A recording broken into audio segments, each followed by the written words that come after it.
Hello friends, मारी ज्ञान सेतु YouTube channel में आपનું हार्दिक स्वागत है। આજનો આપણો ટોપિક છે ધોરણ 8 હિન્દી પાઠ 2 ઈદગાહ। આજના વિડીયોમાં આપણે આ પાઠનો અભ્યાસ અને સ્વાધ્યાયના તમામ પ્રશ્નોનું સોલ્યુશન જોવાના છીએ, તો વિડીયોમાં અંત સુધી બન્યા રહેજો। તો ચાલો વિડીયો શરૂ કરીએ।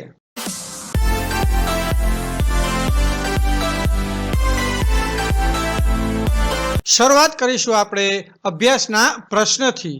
प्रश्न नंबर 1, प्रश्नों के उत्तर दीजिए।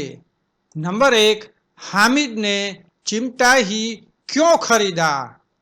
तो जवाब लखीशु, हामिद ने चिमटा इसलिए खरीदा क्योंकि उसकी दादी गर्म तवे से रोटियां सेकते समय अपनी उंगलियां जला लेती थी। वह चाहता था कि उसकी दादी को तकलीफ ना हो। नंबर 2, चिमटा खरीदने के लिए हामिद कौन से कारण बताता है? जवाब थशे, हामिद बताता है कि चिमटे से तवे पर रोटियां सेकी जा सकती है और उसकी दादी की उंगलियां नहीं जलेगी। नंबर 3, बूढ़ी अम्मा का क्रोध स्नेह में क्यों बदल गया?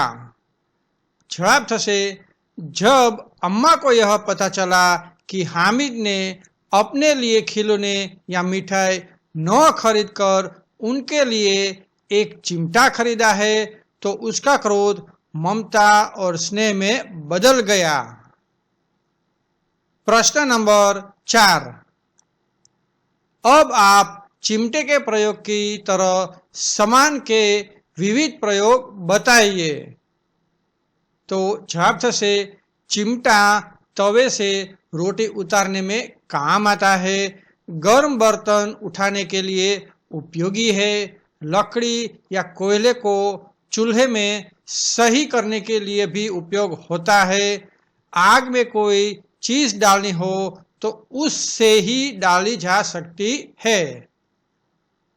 હવે આપણે જોઈશું પ્રશ્ન નંબર 2।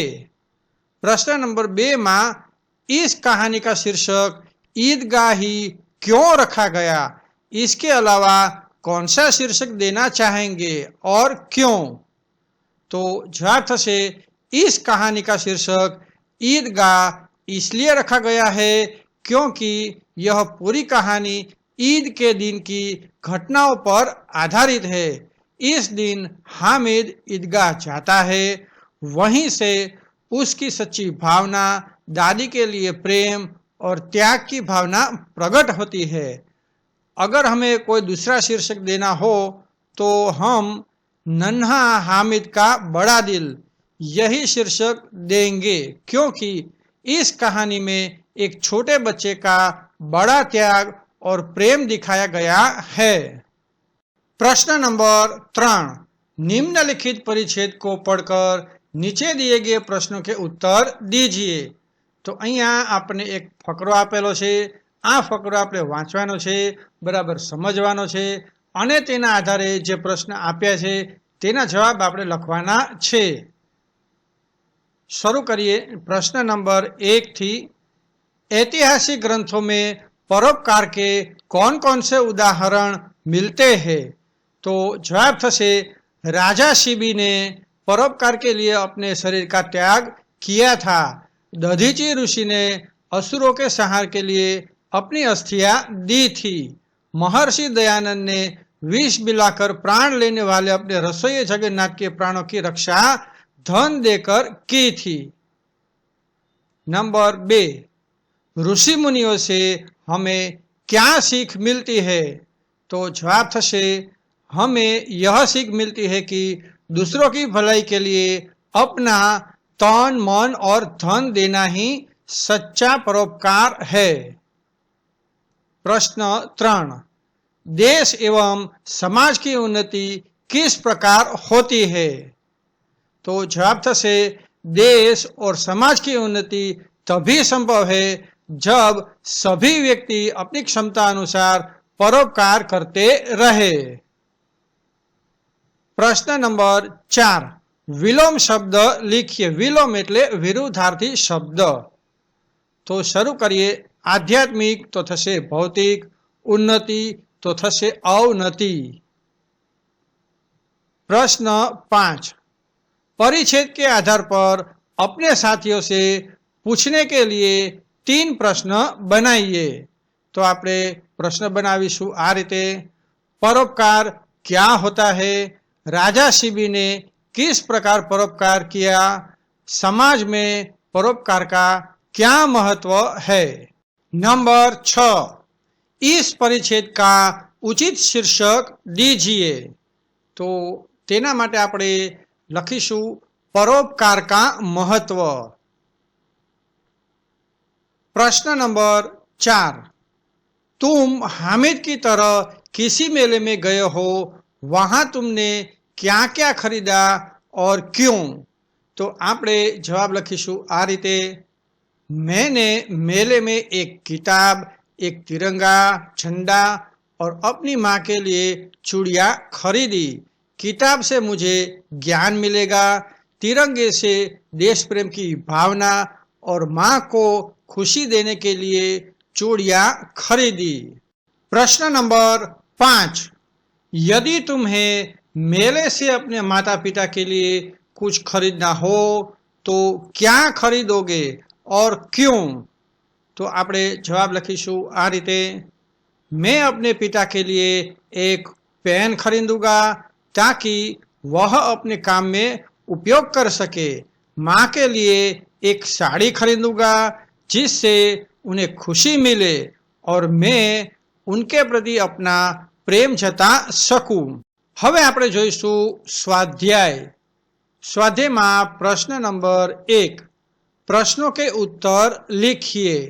नंबर 1, रोजे के दिन मुसलमान क्या करते हैं। जवाब थशे, रोजे के दिन मुसलमान सूर्योदय से सूर्यास्त तक पूरे दिन कुछ खाना नहीं खाते और पानी भी नहीं पीते। इसी उपवास को रोजा कहते हैं। नंबर 2, रमजान ईद के दिन मुसलमान लोग कहाँ जाते हैं। जवाब थशे, रमजान ईद के दिन मुसलमान लोग ईदगाह जाते हैं जहाँ वे ईद की नमाज अदा करते हैं। नंबर 3, दुकानों में कौन कौन से खिलौने मिल रहे थे। दुकानों में सिपाही, घोड़ा, हाथी, भालू, गुड़िया, चिमटा आदि तरह तरह के खिलौने मिल रहे थे। प्रश्न नंबर 2, पेंसिल में लिखे शब्दों के समानार्थी और विरोधी शब्द लिखिए। तो अहींया आपने समानार्थी शब्दों और विरोधी शब्दों આપણે अहींया जे शब्द आप्या छे तेना लखवाना छे। तो शुरू करिए। समानार्थी शब्दों में शीतलनु आपणे थशे ठंडा, तेनु विरोधी थशे उष्ण। प्रसन्ननु समानार्थी आनंदित, तेनु विरोधी थशे उदास। गरीबनु थशे निर्धन, तेनु विरोधी थशे धनवान। अंधकारनु थशे अंधियारा, तेनु विरोधी थशे प्रकाश। स्नेहनु समानार्थी प्रेम अने विरोधी थशे घृणा। पुरानी शब्दनु थशे पुरातन अने विरोधी थशे आधुनिक। तो आ रीते बधा शब्दों तमारे पेन्सिल में आ रीते गोठवीने लखवाना छे। हवे जोईए प्रश्न नंबर 3, मुहावरों का अर्थ देकर वाक्य में प्रयोग कीजिए। तो अहींया जे शब्द मुहावरा आप्या छे तेना आपणे अर्थ आपवाना छे, लखवाना छे अने तेनुं एक वाक्य पण बनाववानुं छे। तो शुरू करिए। नंबर 1, बेड़ा पार लगाना। तो तेनो अर्थ थशे कार्य को सफलतापूर्वक करना। तेनुं वाक्य आपणे आ रीते लखीशुं, गुरुजी ने हमारी मेहनत से परीक्षा का बेड़ा पार लगा दिया। नंबर 2, बाल बाका न होना। तेनो अर्थ छे जरा भी नुकसान न होना। वाक्य आ रीते लखीशुं, इतना बड़ा हादसा हुआ लेकिन राम का बाल बाका न हुआ। नंबर 3, छाती पीटना, दुख प्रकट करना। वाक्य थशे, बेटे की मौत पर माँ छाती पीटकर रोने लगी। दिल चीरना। तो तेनो अर्थ थशे बहुत अधिक दुख देना। આપણે વાક્ય લખીશું उसके शब्दों ने मेरे दिल को चीर दिया। तो आ रीते दरेक मुहावराना अर्थ अने वाक्य लखवाना छे।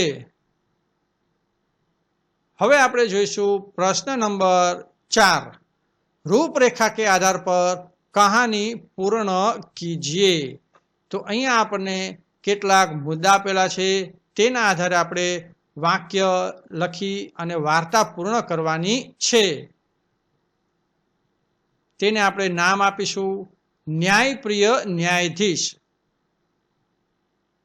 अने आ रीते मैं अहींया वार्ता तैयार करी छे ते तमारे वांची लेवानी छे अने तमारी नोटमां लखी लेवानी छे। हवे जोईशुं प्रश्न नंबर 5। अपूर्ण कहानी को अपने शब्दों में पूर्ण कीजिए। तो अहींया एक वार्ता तो आपी छे परंतु ते वार्ता अधूरी छे। आ अधूरी वार्ताने आपणे आगळ वधारी अने तेने पूर्ण करवानी छे।